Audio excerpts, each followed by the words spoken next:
Hello guys, and welcome to my YouTube channel about aviation. Today I have really special video because it's one of my favorite airplanes. This is Cessna Citation Ultra, which is CE560. This is one of the airplanes in the series CE500. We're gonna talk about this plane today. We're gonna fly this plane.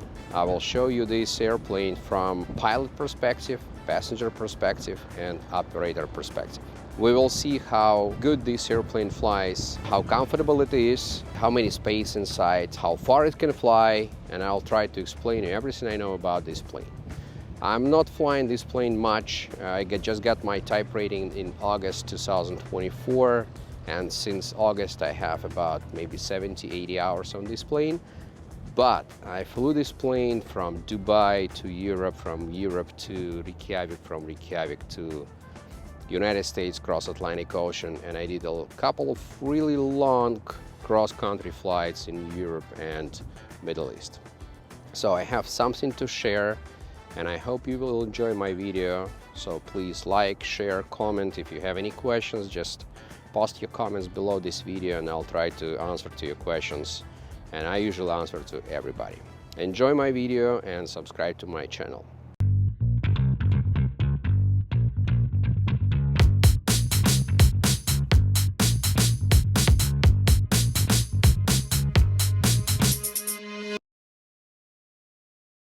Erika, good morning. Looking for fuel. It's November 778 Bravo.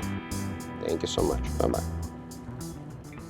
This is really interesting. On this airplane, unusual for citations, you can fuel it over the wings if you like, but if you would like to do it really fast, you can use single point on the back. We will see during pre-flight inspection. And one more I would like to say about the fuel right now. This airplane unfortunately doesn't have any heat exchanger, so which means fuel can be frozen. If you're gonna fly high, like flight level 430 in the winter time, what's gonna be problem if you not add any any additive to your fuel, which is in Europe pretty common. They don't have any positive or negative fuel, not like in the United States. Well, you can expect any kind of problems, and it happened to me once. I even lost one engine in the air on approach because it was contaminated with ice. So it's really bad situation. Keep this in mind, please, and always add additive in your fuel. So if you have just normal Jet A without priest, you need to refuel and cover the wings. If you have priest already added, like pre-mixed, like in the United States, you can use single point. Let's walk around the airplane and I'll show you something else.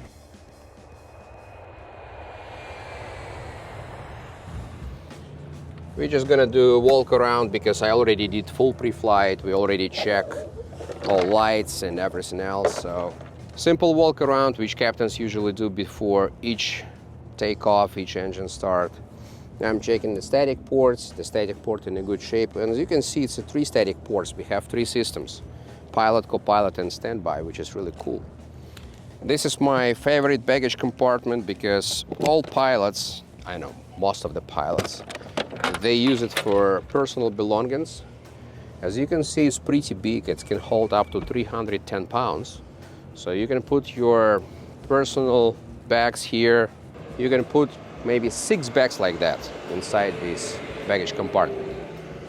So actually in the nose baggage compartment we also have a couple of gauges we're gonna check.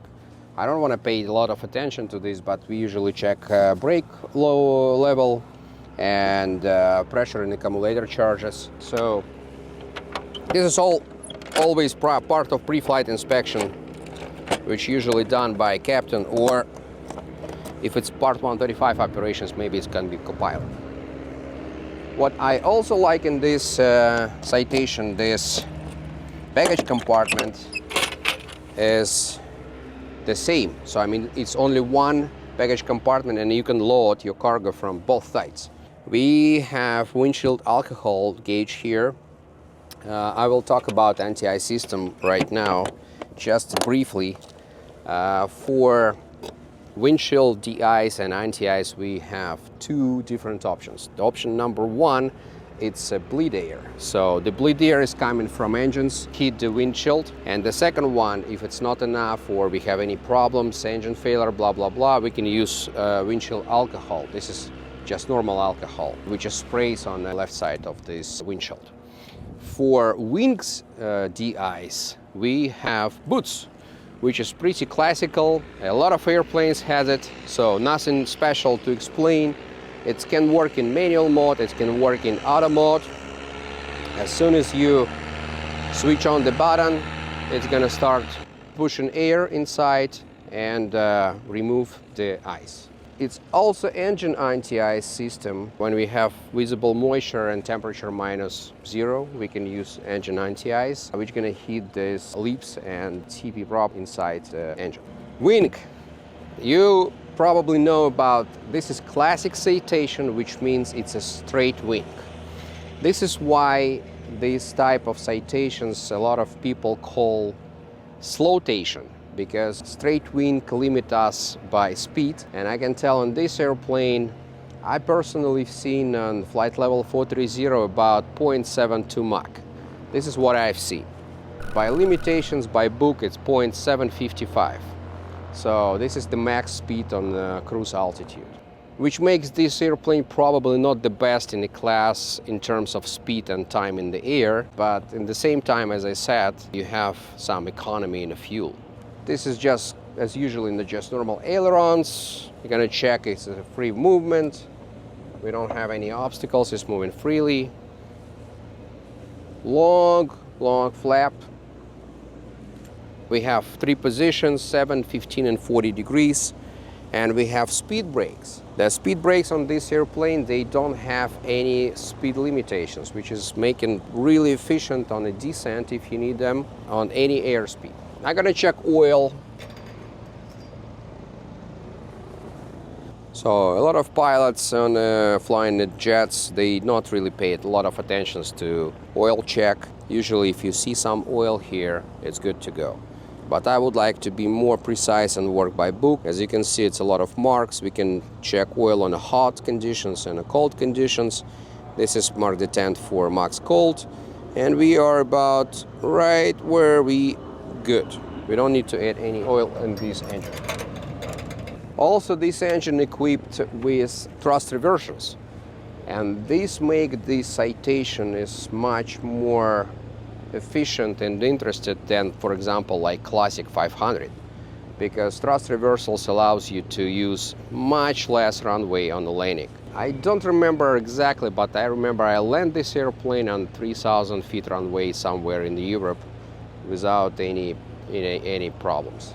I heard somebody can land it even in the shorter runway, but I don't want to take a risk. 3,000, 3,500 feet is doable on this airplane. We already show you on a fuel, this is single point refueling, which is pretty rare even on this model. Not all Ultras has single point, but we do.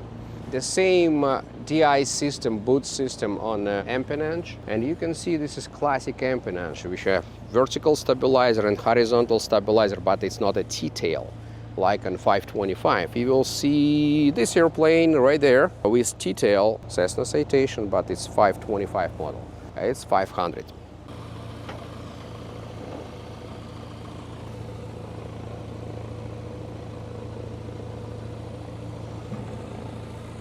Nothing special to see here, it's just normal walk around inspection.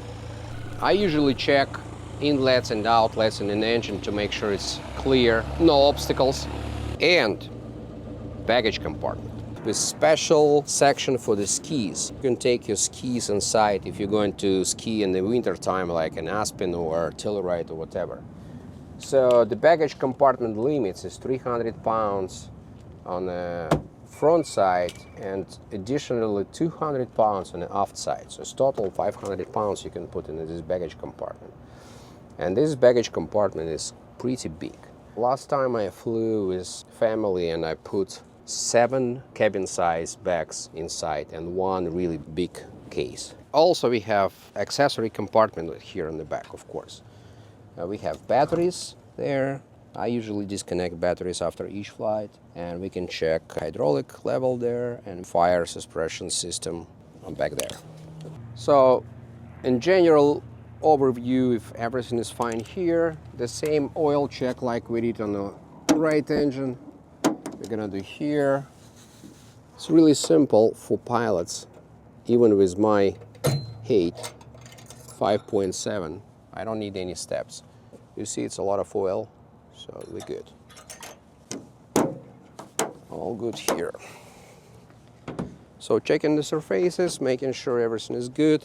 I usually pay a lot of attention to tire conditions and wheel conditions and tire pressure, any kind of hydraulic leaking or anything is leaking under carriage. But as I said, we already did pre-flight inspection, so I already checked everything, and it's absolutely brand new tires. We just put it like one flight ago. So I checked the tire pressure yesterday, no leakage, but again, you're gonna fly this airplane, you're gonna pay a lot of attention to your landing gear system. It's related to any airplane, not only about citations. Ailerons, all good. We can check overall conditions and lights. Anti-collision lights is working, nav lights is working, recognition lights, beacon, I see it works. Wing condition light works. Landing light right here is perfectly working. Everything is good.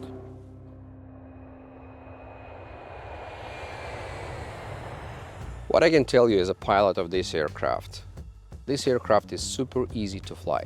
It's simple, reliable, very comfortable for pilot. You can sit in this captain or co-pilot chair for 5 hours without any problem. And even for long cross-country flight, I don't feel any uncomfortable flying this airplane. For owner, it's easy to find pilots because a lot of pilots has type rating for this airplane. The type rating is CE 500. It includes 10 different models, including Bravo and Core, SP2, Classic Cessna CE500, SP1, SP2, etc.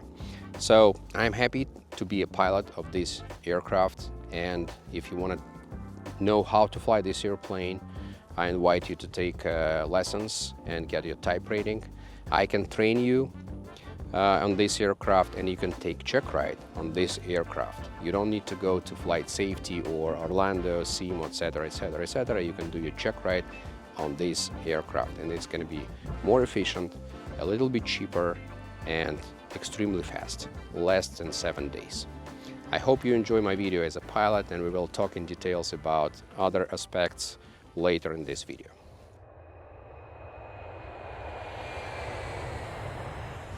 Okay guys, aircraft is ready, so welcome on board and enjoy your flight.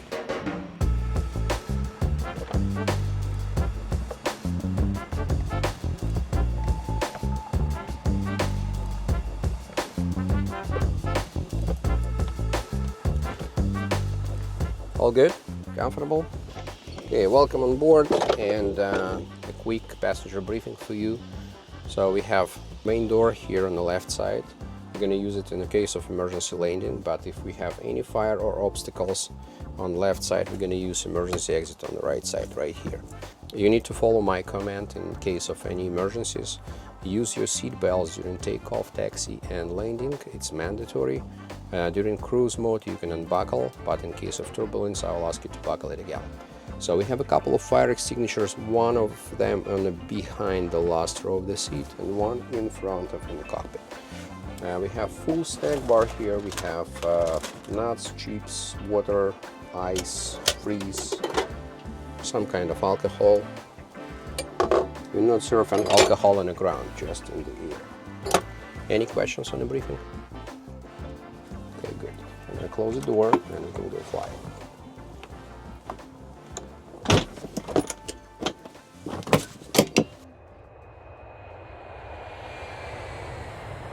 Ready? He said, wait. You know who is the boss in the airplane? Me. Cameraman? Captain. Unless you have cameraman. Unless you have a cameraman. Standby boss. Yeah. I'm going to introduce my co-pilot today. His name Craig, and he works for Sky Eagle Aviation Academy in my flight school as a director of operations. A really talented pilot. So what we are doing today not only shooting the video, but we're also doing his SIC training in this airplane.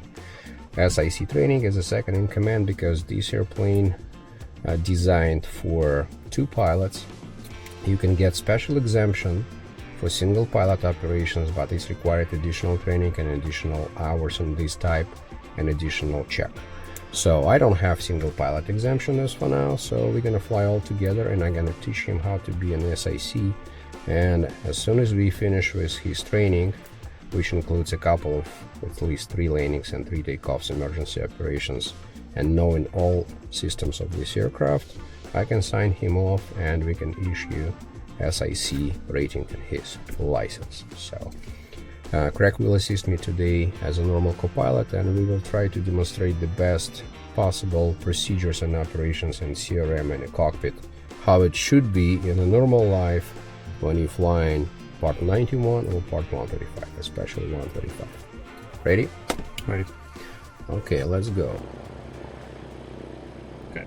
Battery switch. Battery switch going down to emergency. I see emergency, standby, and looking for Garmin. Garmin is going up. It's good. All right, battery switch and battery. Battery switch and battery. Good. Super power not operable. Landing gear lights. 3 green. Okay, and let's go to engine start. Okay, starting engine checklist, rotating beacon. Rotating beacon is on. Flight center panel lights. It's adjusted.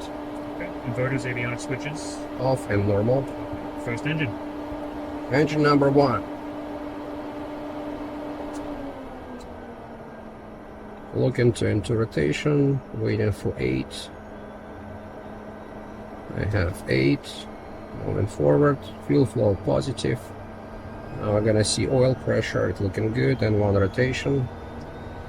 And watch an ITT. My left finger on disengage button, just in case if something wrong, I'm gonna press disengage button here. And I see ignitions is off, lights is off, starter is off, everything is good. Normal start, we're going to high position for ground tidal. Waiting for 51% and engine number 2. Engine number 2, yep. Right engine, right side clear. I see rotation, 9. Positive fuel flow. And 1 rotation, oil pressure and ITT. All indication looks good. My finger on the disengage button still. Ignition's off, starts are off, everything looks good. And I see by DC power is both generators engaged.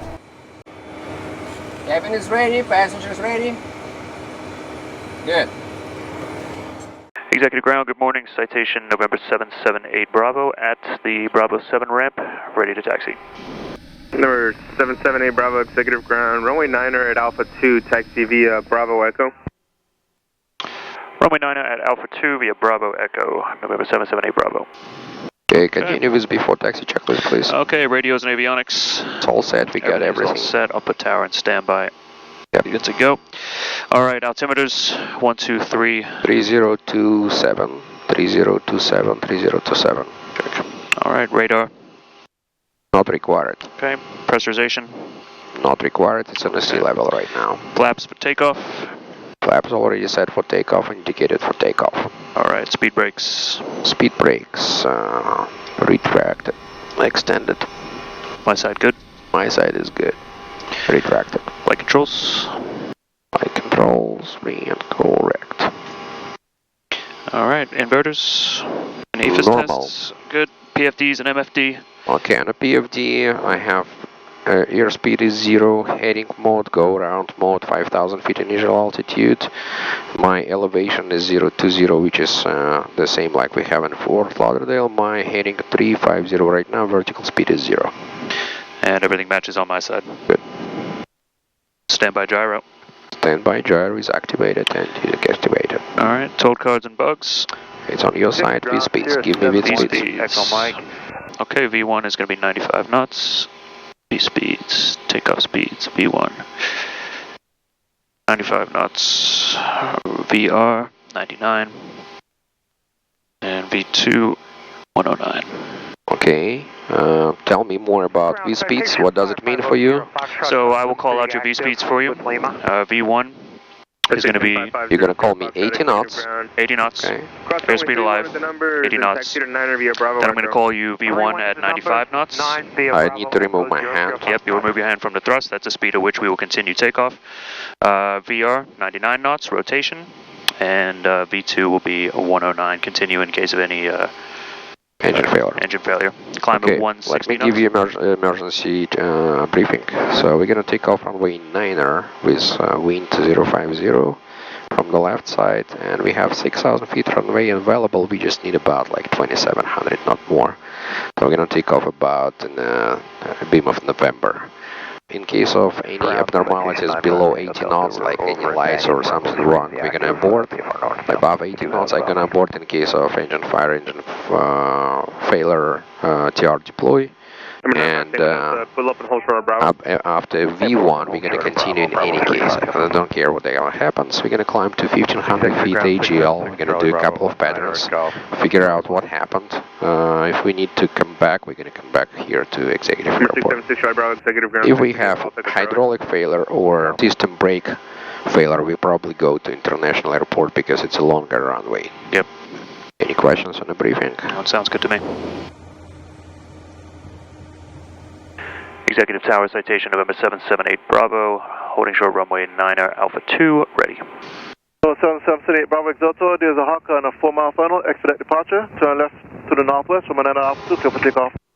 Expediting departure, left turn to the northwest, runway 9er clear for takeoff, November 778 Bravo. Oh, it's going to be a lot of fun. Wind 0601. Checklist. Alright, ignition. On. Pitot static heat. On. Anti-ice. Not required. Exterior and landing lights. All on. Radar. Radar not required. Good. Transponder. Transponder is on. Annunciator panel. No lights. Engine instruments. Everything looks good. Alright. Ready? Ready. Okay, takeoff. Runway 9er confirmed. Takeoff checklist complete. Alright. Watch on 9-1. Airspeed alive. Okay, good. 80 knots. Check. V1. Rotate. And V2. Positive rate of climb.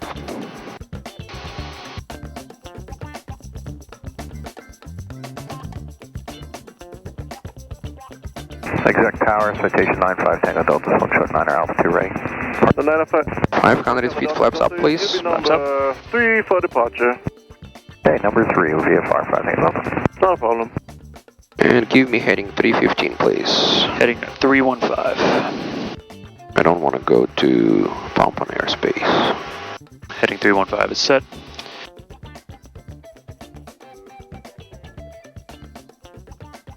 And you should be clear of Pompano. Flight exec 860 Roman 9 full length, line of weight. Look at this. I made it. Nicely done. There's a Cessna on a 6-mile left east. And here we have 2,000 or 2,500. 2,500, correct. Turn left at November, contact ground. Good day. After takeoff checklist, please. After takeoff checklist. Landing gear and lights. Landing gear is up, no lights. Flaps. Flaps up. Yaw damper. Yaw damper engaged. 860. Ignition. Fly heading 090, Ignition Roman 9 off. full length, go for takeoff. Climb power. Climb power set. Engine sync. Engine sync off. Pressurization. 550 Foxtrot, Roman 9 full length. Looking good. On a 4-mile left east. Differential pressure is good. 550 Sierra Foxtrot. Cabin temperature. Anti-ice. Not required. Passenger advisory. Passenger advisory is off. Alright, after takeoff checklist complete. Roger. I'm gonna stay here a little bit for a while and we're gonna climb. I just want to explain to everybody in this video. So I'm flying Citation like I usually fly Cessna 172. Easy to fly, really easy. Especially when you have electrical trim. You just need to adjust a little bit. Here's my heading.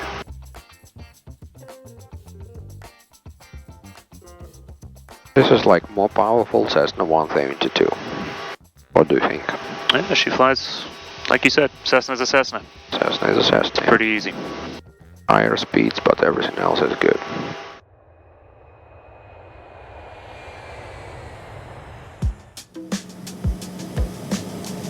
Now let's talk about this airplane from passenger perspective of view. I will be honest with you, it's not my first time flying this airplane as a passenger. I already did it before a couple of times on long cross-country legs, and I found this plane pretty comfortable. As you can see, I'm sitting here on this cabin and pretty close to the airframe. So, quick hint, I can move myself a little bit towards right here, and it's going to be much more comfortable. So you can use all 4 chairs. You can sleep here if you like. You can move your back. And actually I flew like that for 4 hours from Reykjavik to Goose Bay while my pilots flew this airplane. And you can sleep, you can read the books, or you can do whatever you want. Really comfortable. So when you're tired to sleep, you can work. We have special table, of course, like most of jets. We have table here, and you can move forward. You can take your laptop, and not like in many jets, I found this position for work much more comfortable. My left hand resting, my right hand resting, and everything is perfect. You just need to add Starlink to have internet all the way up, and you can fly and work and do whatever you want. Really comfortable. The cabin layout is, as I said before, 1, 2, 3, 4, 5, 6 passengers. 2 passengers on the divan in the front, it's 8. And if you need one more, it's in the back in the toilet compartment. It's also a seat belted seat, and you can use it. It's a full restroom, so you can remove the tank to clean it up. We use it during the cross-Atlantic Ocean, worked perfectly. Really important thing for all jets I flew before, it's pretty quiet. So I am talking right now on my normal voice level. If you have a couple of passengers and you have communication, you talk to each other, I don't feel any problem. I don't need a headset, I don't need to yell, I'm pretty good. So if you have any questions about the cabin passenger comfort, you can put it in a comment, but technically it's nothing else to explain. Table here, 8 seats, pretty comfortable as I show you. You can move it all around here, back, forth, 45 degrees. If you more than 180 centimeters, you can use a diagonal to lie. Everything perfect. Shadows is working. If you want to sleep, you can sleep. We can take 8 passengers and 1,000 pounds less than full tanks. It's going to be 4 hours 30 minutes. Thank you for watching this video, and I'll see you on the ground, because I'm going to tell you something a little bit more about operational expenses on this aircraft. Cost of fuel, cost of maintenance, cost of insurance, and all details I know from operator side. Because I'm not only pilot of this aircraft, I'm also fleet manager for the company who owns this airplane. So I know all prices, all expenses, all numbers, and I will share it with you. Want to go? Let's go to 10,000. 10,000. 10,000 set. Checked. And we can play different mathematical games. So how long are we gonna fly to IS? 17 minutes, right? Yeah, 50 miles. 17 minutes roughly. Probably 10,000 will be our max, because it doesn't make any sense to climb higher. It's just not required. So guys, as you can see, the rotation speed is about 100 knots. It's, of course, it's higher than Cessna's 172. Depends from weight. Flying this airplane, we can have almost full tanks. Now we have 5,000 pounds, and we are about 1,200 pounds below max gross weight, which means we can take at least 6 passengers on the back without baggage, or maybe 4 passengers and some bags, or 5 passengers, including kids. This aircraft designed for 9 passenger seats. We have 6 seats on the back, plus 2 here, it's 8, and 1 more is a toilet. and on aft of the cabin. Well, what else about this airplane? Do you remember, Craig, what is the longest distance we flew with you on this airplane? That would have been Reykjavik to Goose Bay. Oh yeah. About 5 hours. Yeah, 5 hours, and it was 1,400 nautical miles with constant headwind, about how many, like 86, 87 knots all the way down. Yep. And this baby made it. Smooth ride too, the whole way. No, Not a single bump. Yep. And cruise altitude for this airplane is 430, 410, depends from the mission. Franco, you up? If it's 2 hours flight, 3 hours flight, maybe it's a 410. What up, man? Where are you coming from, Motion? But if it's a long cross country like we did Reykjavik to Goose Bay, so probably flight level 430 is the best option. On flight level 430, fuel consumption rate is exactly 900 pounds for 2 engines. So 450 and 450, which give us about 5 hours and 45 minutes. So you can calculate your flight plan, flying all the way down 5 hours, and you still have reserve 45 minutes. Which makes this airplane one of my favorite airplanes, actually. Not too small, not too big, not really long range, but not a really short range. It's not 1,000 miles airplane.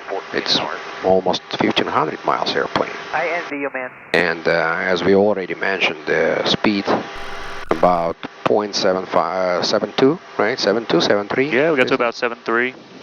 Yeah. Not bad. By book it's 755 is a max, but I never seen 755 in real life, but 7.3 is doable, no problem. When you're really heavy on a max gross weight, you can climb to flight level 430 straight. It's going to take about 25, maybe 30 minutes, depending from outside temperature. In the winter time it's probably faster, in the summertime maybe not too fast. All this flight I'm flying manually because I'm just enjoying the flight, so it's like we still have 10 minutes to go, but it's really, really nice ride. Oh, it's a beautiful day, why not? Yeah.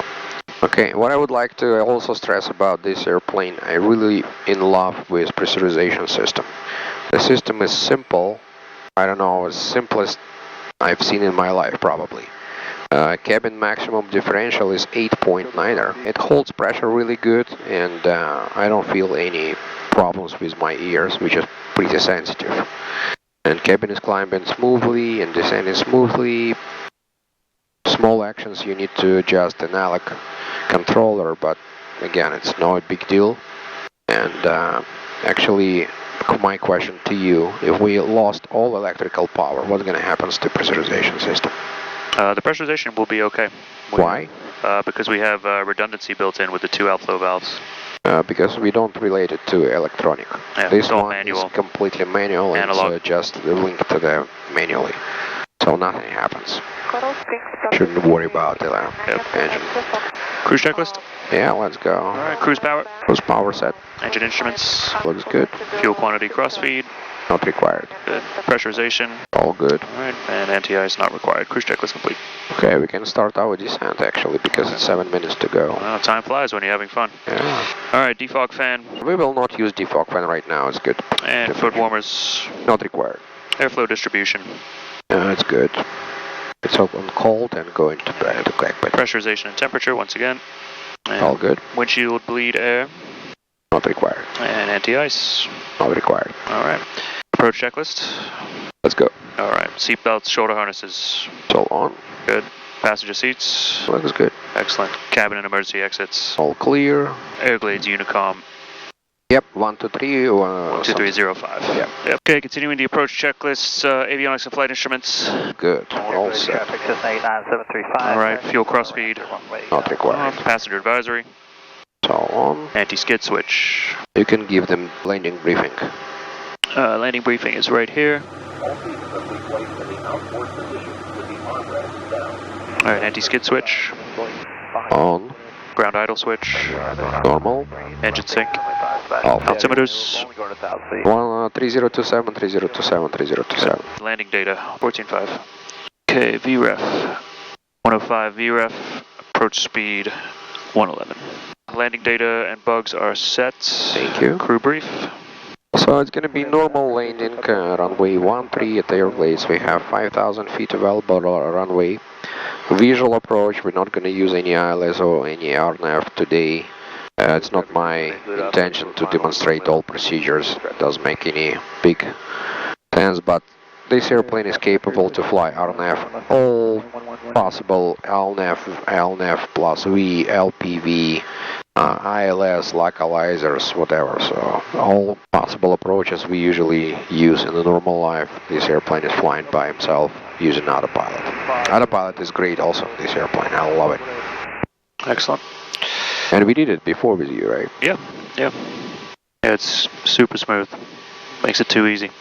Alright, continuing the checklist. Crew brief is complete. Ignition. Upon landing, we're going to turn left, as far as I remember. Correct, okay. yes. Ignitions, I will turn them on right now, just to keep them. Next is ignition, flaps, and pressurization. Okay, steady by on flaps. Good. We're still 14 miles out, so we're good. Good. Check these V speeds once again. Approach speed 111, VREF 105. Roger, 111, 105. What do you remember about electrical system? Electrical system, 28 volt DC, 2 engine driven generators, both capable of 300 max amps. Yep. Batteries connected to the hot battery bus, always. And the whole system is tied together. A series of buses, circuit breakers, relays. Pretty reliable and straightforward electronic system. What happened if we're going to lose 2 generators at the same time? Well, the battery will last for a significant period of time just to keep us with emergency standby attitude indicator, standby HSI. COM1, Nav1 should work. Nav2. Okay, COM1, Nav2. Airglades traffic citation 778 Bravo. We're in the right downwind runway 13. We'll be extending for traffic and coming in for a full stop. Airglades. Okay, I'm going to flaps. Okay, that will complete the approach and range checklist. Let me know when you're ready for before landing checklist. I'm ready for base. What do you think? Yeah, I think so. Okay, gear down. Alright, before landing checklist, landing gear and lights. Airglades traffic citation 778 Bravo, starting right base, runway 13, full stop. Airglades traffic. Alright, enunciator panel is clear. 735, turning right crosswind. Alright, that Archer is departing. We should be clear for landing. Traffic, 5 no left down. Alright, pressurization. Differential. Differential is going down, looking good, runway inside. Alright, flaps, we'll go to landing when you're ready. Archer 378 Juliet Alpha, taking off runway 13. Perfect. Yaw damper. Your damper disengaged. And speed brakes. Okay. Lining up with the runway. And again, how easy to fly this airplane, it's amazing. Airglades traffic, citation 778 Bravo. It's on a 3-mile final, runway 13, full stop, Airglades. 1,000. I'm maintaining right now 125, 126, because we still have laps to go. Yep. And this is really good profile for visual approach and just for you for next. So we don't need to be on the high speed when we approach into the runway. Unless we have kind of, emergency traffic requirements or something like that. Just keep it easy. And full flaps, please. Full flaps. And your heading bug is set to runway heading 140. Roger. Runway inside, 12 o'clock. Airglades traffic, citation 778 Bravo, 2-mile final, runway 13, full stop. Airglades traffic. Oh, I have 105. Maybe just need a little bit more. Alright, yep. Landing speeds 111, approach speed. Yep. VREF 105. Good, 111 indicated. A3 green, landing light is on, everything looks good. Alright, before landing checklist is complete. Airglades traffic, citation 778 Bravo, short final 13, full stop, Airglades.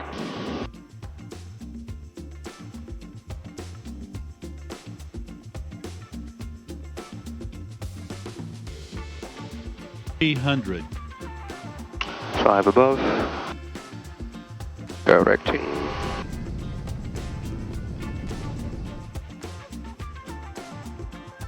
Really finding to land on this so narrow runway. 50, 40, 30, 20, 10. Further landing. Very nice.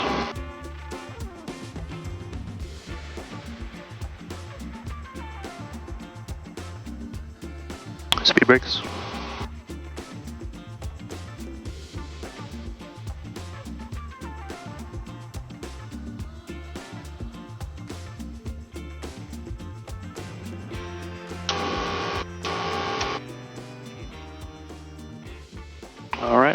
I was really gentle on the brakes, but we can stop maybe 2,000 feet probably. Yeah. Having both top thrust reversals and... Alright. After landing checklist, thrust reverses. Stowed. Flaps. Flaps for takeoff position. That's good. Speed brakes. Speed brakes retracted. Ignition. Off. Pitot heat. Off. Exterior lights. Exterior lights is off. Everglades traffic citation 778 Bravo is clear of runway 13. Everglades. Radar and transponder after landing checklist is complete. Nice flight. Nice and easy. Okay, my friend, your control. Alright, my controls. How was your flight? Welcome to Paris. That was a short ride to Paris. They just need a cafeteria with croissants, that's it. That's all we need. Saying about landing distance, I landed this airplane on 3,000 feet runway with no big problems. Landing weight on this airplane, actually takeoff weight on this airplane is 16.5. It's a max takeoff, max ramp weight, 16.3 max takeoff, and landing 15.2. So you need to burn at least 1,000 pounds if you take off on the max gross weight. Keep this in mind because in your life you never have any problems with landing weight. Nobody calculates landing weight on the piston aircraft. Exactly, yeah. We have to calculate because each jet, they usually has some limitations about the landing weight. And then you could have wet runways or, you know. We need to keep in mind a lot of different factors like temperature, pressure, density, icing, altitude, contamination, wet, because we always close to limits. Alright, shutdown checklist. Parking brake. Parking brake set. Avionics. Avionics off. And exterior lights. Exterior lights, it's all off. Good. And standby gyro. Standby gyro off. Overhead and fans. AC off, please. It's off. Okay, overhead Off. Good. Okay. AC off. Flaps up. Throttles cut off. And beacon. Beacon, please. Passenger advisory. Into lock. Parking brake chocks and battery switch. So it was really good. That's great. I like these short flights, like 15 minutes, Yeah. 20 minutes, and you are in Everglades. Easy. How long is it going to take on Cessna 172? It takes like 40 minutes. 40 minutes? Yeah. Depends on the wind. It's kind of a difference. Yeah, a little bit. Yeah. Procedures are all exactly the same though. Exactly the same. You like it? Okay.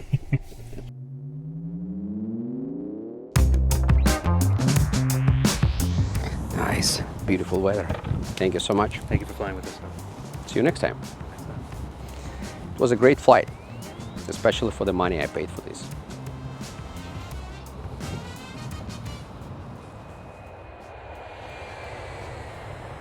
Finally, let's talk about operational cost and cost of ownership of this airplane.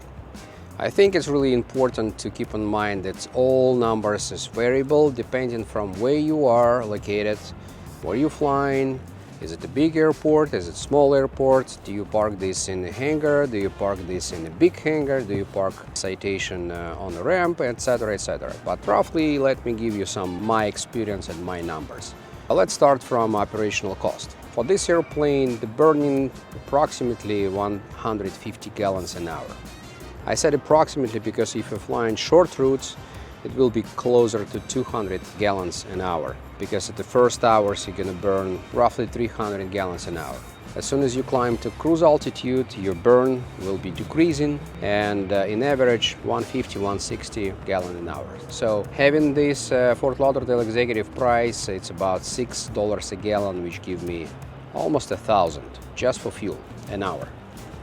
Then, as I mentioned before, this airplane is unique because we have engine on the GSSI program, which costs $330 per engine per hour, which is additionally $660 an hour. So now we have roughly $1,700, and this is only for fuel and for engine programs. If you need to hire a pilot, it can be day rate, about 1,000, maybe 1,200 a day. If you need a co-pilot, it's going to be like 600 maybe a day. Insurance usually 2% or maybe 2.5% from the price of this airplane. For example, right now market price for this Citation Ultra is about $2.3 million. 2.3 multiple 2% gives me about 50,000 a year. This is roughly insurance for this airplane if you would like to insure everything. What else? Hangar starting from 5,000 probably. We didn't talk about maintenance actually. Maintenance by phase inspections. I remember phase 1 to 4 is pretty expensive. It's about maybe 60-70 grand. I did phase 5, it's about 40 grand. If something broken, like I had the broken PFD on the co-pilot side, is about like 50 grand. That's pretty expensive everything. Again, depends from where you are doing your service. If you do this service on Textron, it's one price. If it's your personal mechanic who knows what to do with this airplane, it's another price. So if you will take everything in consideration, I would say cost of ownership for this airplane will start from 250,000 a year. If you can afford this plane, buying it for 2.5 million, 2.3 million, be ready to spend at least 250 a year for everything I mentioned above. I gave you the numbers and you know everything about ownership cost for this beautiful Cessna Citation Ultra. I hope you enjoyed this video and give me comments if you like it. What else you would like to know about this airplane? If you have airplane for sale and you would like me to do video about your airplane, let me know. Send me direct message and I will probably fly to you and make some great video about your airplane, and I will help you to sell your airplane.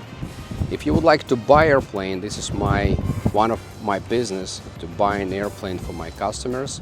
Let me know what exactly you're looking for or what is your mission, and I will create a short list and I will provide you with all information what kind of airplane will suit you the best. My name is Andrey Borisevich and I wish you the best and have a nice day and enjoy watching my videos. Thank you so much.